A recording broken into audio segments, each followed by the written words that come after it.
Are you the kind of person who honestly wants to build real wealth? Or are you more in that group that just wants enough to feel okay and pay the basics? In this video, I'm talking to the first group, the ones who are hungry for wealth that lasts. I'm talking long-term, multi-generational wealth that doesn't die when you do. And for you to ever build that kind of wealth, you have to get crystal clear on what money is and what it isn't. The true purpose of cash, the real purpose of wealth, what wealth is, and what it is not. Here's something I've noticed over and over again when I talk to people. I can have a 5-minute random conversation with someone, and I can pretty accurately tell where they are financially because your language exposes you. Your words snitch on your mindset. They reveal what you understand and what you don't. At first, this whole idea of building wealth feels complicated and heavy until you understand it. Once you actually see how it works, you look back at your old self and think, why did I ever think this was so hard? Maybe you know exactly what I'm talking about. When you're on the grind, struggling financially, trying to push forward, you're like, I don't understand why this isn't working. The top reason it's not working is simple. You don't really know what wealth is. You don't truly understand why money exists and what it's supposed to do for you. Harman, when you don't get those things, you also don't understand the difference between cash flow, cash accumulation, and cash perpetuation. These are different things. But if you don't know that, you just think money is the stuff you get when you clock in, trade your time, and go home. And then what do you do with it? You pay bills. Or, if you're responsible, you pay bills on time and build credit. That's the entire money philosophy for most people. So my goal is to hand you a completely different lens to look through. Because once your perspective changes, your priorities change. And when your priorities change, your purpose for money changes too. Does that make sense? When I think about one of the key concepts from my book on building a solid financial house, I picture it like this. Your money life is like a house sitting on a foundation, and that foundation is truth, because truth is the foundation for everything. Then above that, you've got your asset protection that's like the shell of the house. And on that house, you've got 4 windows and a front door with a doorknob, of course. One of those is your income window. For most people, their income window is just their job. What do? They swap hours of their life in that window for pay in that window. Then from there, they trade that income for the things they want and need. Car payments, insurance, rent, food, clothes, all the stuff. So the pattern becomes this. I trade time for money and money for stuff. Because every single thing in life has a price tag attached to it, people end up obsessing over the money. They elevate cash to the center of their world and think, if I can just pile up more of it, I'll be okay. So they chase accumulation. They believe storing cash is the main mission of cash. But I'm telling you that's not the purpose.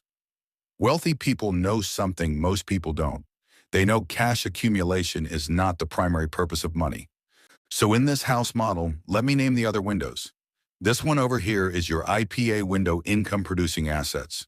The other one is your WRL window, wealth reducing liabilities. And the last one is your outgo window. Now here's how poor people use this house. Money comes through the income window and shoots straight out the outgo window in the form of bills, because poor people believe the main job of money is to pay bills. They're constantly locked in on what's due.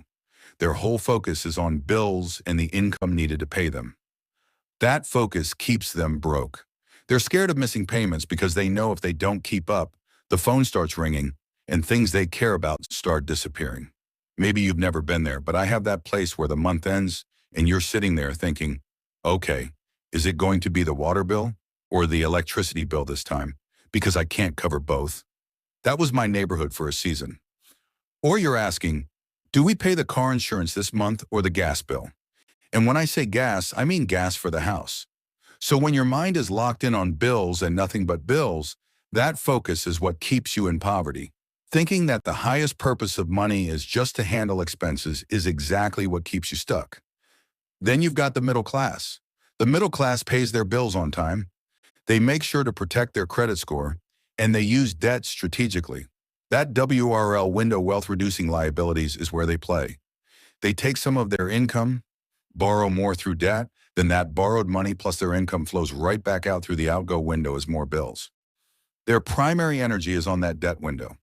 A lot of people think, well, if I could just widen that income window, if I could just earn more for every hour I work, life would change. So they go from $15 an hour to $35 an hour, and yes, that improves things, but only incrementally, not exponentially. Then some dream of $50 an hour, $75 an hour, $100 an hour. And if they're currently at $25 an hour, they imagine $100 an hour must be heaven on earth. Living in what we'd call the catbird seat in Texas language, a really good spot. But wealthy people understand something completely different. This window right here, the IPA window, that's the wealth window, income producing assets. This is where the game actually changes. You take a portion of your money, you take some of your time, and you put it into this window. You invest it in assets. When you first start doing this, those assets seem to produce nothing. That's exactly why most people never bother. You really don't unlock big results until you learn to stop working for money. That doesn't mean you refuse to work or quit your job. It means you start building things that don't pay you at the beginning, because a huge part of wealth creation is delayed gratification. You choose to delay certain comforts now. You willingly sacrifice some of what you want in the present on the altar of what you want even more in the future. Most people flip that. They sacrifice the future on the altar of the present. They trade long-term potential for short-term relief. If you want to improve your life in any area, it always comes back to the same principle. Value the long term more than the short term. It doesn't matter if the goal is learning a new skill, building wealth, or improving your health and energy, it always returns to that same idea. Why? Because eternity is more real than the little slice of time we're in right now. The spiritual is more solid than the physical. That's the bigger picture. This conversation is about more than just money. This is about how life itself works. So what happens when you keep putting your money and time into this asset window? At first, nothing. Then a small trickle, then a bit more, then more. As those assets grow and become more productive, this window begins to send money back into your income window. Now you have a flow happening, money coming in and money coming back, not from your job, but from the assets you built. Eventually, you reach the point where this asset window is strong enough to pay your bills. Imagine that. Imagine having assets that handle every bill you have. What would that feel like? Let me give you a real example. This book I wrote, this one book, brings in anywhere from $7,000 a month to $188,000 a month. I wrote it back in 2006. That single asset could cover all of my personal bills. I wrote it once, dropped it into that asset window, and month after month after month, whether I'm hustling or on vacation, that book keeps sending income through the asset window into my life. Then there's my other book, Boss Moves. I wrote that one in 2021. It generates between $35,000 and $770,000 a month. I'm not saying that to flex or to make you think I'm amazing. It's not about that. It's about the window. My life has an asset window stuffed with things that income can follow. If you're struggling financially right now, it's largely because you don't have assets. Your only asset is you, your labor, your hours, your energy. If that's all you've got for the moment, that's okay as a starting point. But if you know this now, and 5 years from now you're still your only asset, that's a problem. Over time, that asset window in your financial house is supposed to get so big that you no longer depend on the income window the way you used to. You reach a point where this window pays for your bills, throws money over into other areas, and even covers your wealth-reducing liabilities. It flips the entire game. That's how I think when money comes into my hand. I don't immediately ask, what can I buy? Or which bill can I knock out? My first internal question is, how can I use this to get or grow an asset that will create more money? How do I turn this dollar into more dollars? For many of you watching, that's not just not your first question, it's not your second, third, or fourth. It's not even on your mental checklist. And that's exactly why the struggle continues. Every dollar that comes into your world has to be totally earned by you over and over again. You're the only engine that makes it move. Think about this. When God created man, where did he place him? He didn't drop him in a factory. He didn't park him in a corporate office or a warehouse. He didn't put him in a bakery slicing economic pies. He placed him in a garden. What do you do in a garden? You sow seeds. The seed becomes the asset. The asset produces the fruit, and the fruit is what you live from. Of every tree of the garden you may freely eat. That's a wealth system right there. The problem is, for many of us, we haven't planted any seeds for assets, and we're confused about why the fruit is missing. Well, God already gave us clues in how He set the world up. We are trying to run money one way, while His system is built to run another way. That's why your way isn't working. It's not because He's against you, it's because you're working outside of the design. So the move is to bring your behavior into alignment with how the system was created to function. I know I'm getting a little fired up, but is this connecting with you? Once I understood this, it was over in the best way possible. I became wealthy in my mind before the numbers showed up in my bank account. I knew what I needed to do, so I was done with the old approach. It's not that I didn't have a job, I did. But for the first time in my life, and I remember the date, April of 1999, I laser focused on this asset window. Assets, assets, assets. That became the obsession. I needed more assets. I had to build more assets because income can follow assets. Now let me show you how most people think. Here's our friend Average Joe. Why does he look discouraged? Because he's living average. I'm just playing, but there's truth in it. Average Joe stays broke because he believes the main way to get rich is by stacking cash. He's addicted to cash accumulation, and that's exactly what most of us were trained to do. Think back to the first lesson you ever heard about money. What did they tell you to do with it? Save it, right? Stash it away. Rich people know something about that. Saving is not the master strategy. When you simply save money, you're storing something that naturally loses value over time. Even if nothing else hits it, inflation quietly eats it. You picture wealth as a big pool of cash that you stare at. As long as the numbers on that pool keep going up, you think you're winning. And while that's better than nothing, it's not the best. What if instead of seeing money as a pool to admire, you started seeing it as a tool to deploy? This is cash accumulation the way most people define wealth. But I'd rather have something else. I'd rather have a river. This is cash flow. Cash flow is far more powerful than simple accumulation. I'd rather have huge cash flow in a small or even zero pile than a huge pile with weak or tiny cash flow. If you make me choose, I am choosing flow every time. Gold. When I think about water, I think of different bodies of water. We went to Israel a couple of times, once in 2019 and again in 2020. Towards the end of the trip, we visited the Dead Sea. Some of the hotels there pump Dead Sea water into their spa pools. When you get in, you just float effortlessly. And when you get out, your skin feels amazing because of all the minerals. But here's the thing. Nothing lives in the Dead Sea. No fish, no plants, nothing. Up north, you've got the Sea of Galilee, and there's a river connecting them, the Jordan. Fish live in the Sea of Galilee. That's where the disciples went fishing. Life can exist there. Life can exist in the Jordan River too, but not in the Dead Sea. Why can't anything live in the Dead Sea? Because it has inlets but no outlets. Water flows in but never flows out.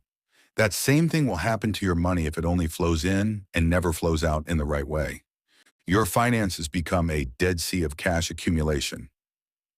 I know people sitting on big retirement accounts, large pools of money, but with low cash flow, and they still feel tight and stressed. Why? Because all their money is locked away for someday, and they might not even live long enough to fully use it. Cash flow is more valuable than cash accumulation.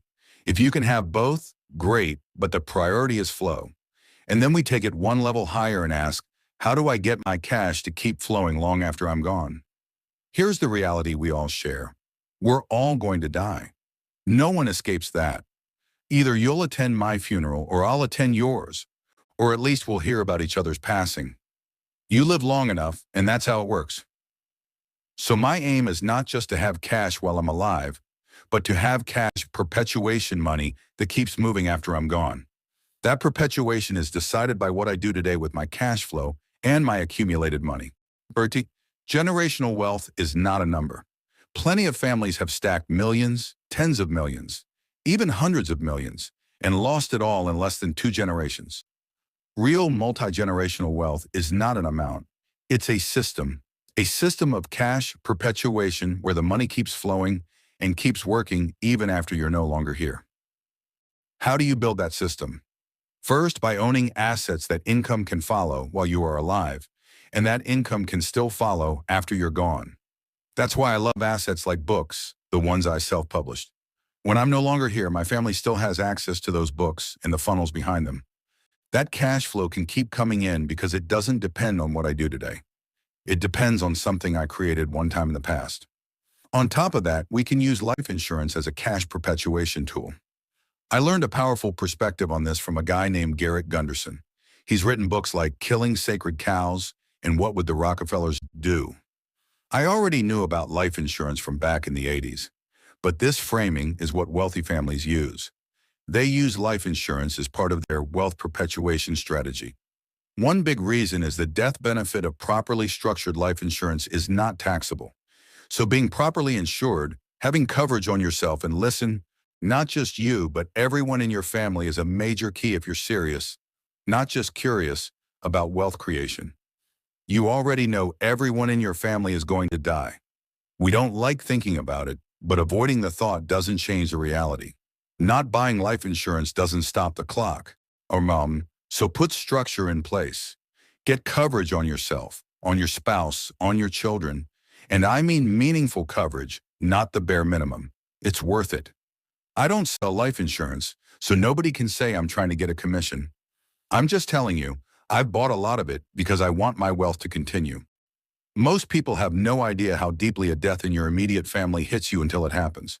They underestimate how draining, distracting, confusing, and surreal that experience is. They say things like, if something happens, I'll just go back to work, because they've never felt the actual weight of that moment.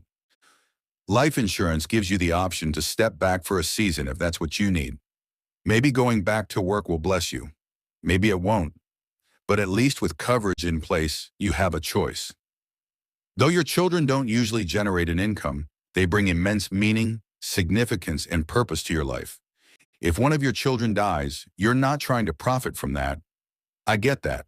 But you also don't want to be forced back into the grind when what your family really needs is your presence, your support, your comfort in that valley. If you're the strong one in your household, they will need you at home with them, not just sending texts from work. You see what I'm saying? If you're a married man with a wife and children and you don't have life insurance, I'm not here to shame you, but I am here to shake you a little and say, fix that. Some men even say, I don't want my wife to get a big payout, then go marry someone else and spend my money. Listen, do you really prefer leaving her with nothing and forcing her to find someone else just to survive because you never put a plan in place? Others say, well, my wife doesn't earn money, so I don't need insurance on her. So your plan is to leave your kids at home and go right back to work when their mother dies because you can't afford to stay with them during the most painful moment of their lives simply because you refuse to plan ahead? We have to stop pretending that death is not on the calendar and start living like the clock is ticking and our time here is limited. If you will structure your life so that step 1 is this asset window, step 2 is your protection and perpetuation strategy, and step 3 is your lifestyle, then you can build generational wealth. This is Wealth Building 101. But let me add this, and I'll dive deeper in another video. The size of your cash flow or your bank balance is not what defines your wealth. Wealth is not just money.